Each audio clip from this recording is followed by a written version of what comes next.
Assalaamu calaykum. Guurku waxaa lagu tilmaamaa shayga ugu muhiimsan ee adduunkan aan ku noolnahay. Sidaa awgeed, caalamkan aan ku noolnahay waa lagu kala duwan yahay dhaqamada iyo afkaarta ku salaysan guurka.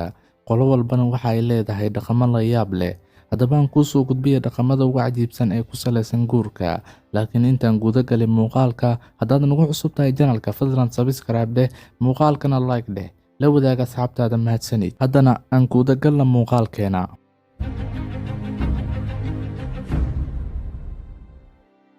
Goobtan waxaa la yiraahdaa Tiangong, waxay ku taalaa galbeedka Borneo, waana jasiiradda saddexaad ee ugu weyn caalamka.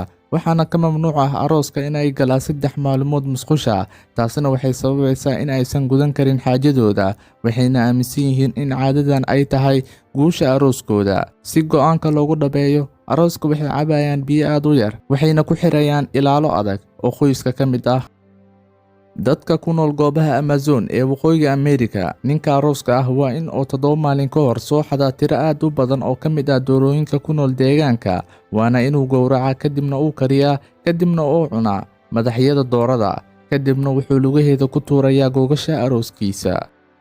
Meelo ka mid ah Hindiya, gabadha markii ay doonaysa in ay xulato ninka ay guursan lahayd, waxaa la sameynayaa sida tan. Ninka ayaa dhabarkiisa iyo madaxiisa inta u dhaxayso ayaa u lagu garaacayaa. Ninkii xanuunkaas u dulqaataa ayaa gabadha lahaanaya. Markii la joogo xafladaha arooska ee Kuuriya, arooska asxaabtiisa ayaa waxay sameynayaan in ay ka siibaan kabihiisa iyo wixii ugu jiro lugihiisa oo dhan, waxayna bilaabayaan in ay malay ku garaacaan lugihiisa. midaas oo ay ku tilmaamayaan in ay tahay aqalgalkiisa ugu horeeyo. Inkastoo ay xanuun tahay, balse waa mid u dhacayso si kaftan ay ku dheehan tahay. Dadkan ku nool meesha la yiraahdo Eskimo waxay leeyihiin dhaqan la yaab leh, taasoo ah ninka arooska ah inuu carfiyo naagta aroosadda ah. Hadduu carafteeda uu ka helo, wuu aroosayaa. Waxaa kaloo u bannaan in ninka xaaskiisa u beddelo deriskiisa, wuxuuna xurriyad u leeyahay in uu xaaskiisa siiyo saaxiibkiisa u dhow, taasoo caddaynayso jaceylka uu u qabo.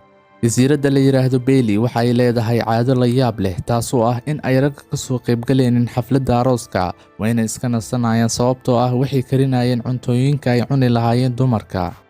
Markii la joogo Kenya, guurka markii ay ka soo wareegato 1 bil, ninka wuxuu gashanayaa dharka dumarka si uu u fahmo ama ugu baraarugsanaado waajibaadka saaran dumarka iyo in ay adag tahay in uu galo booskooda.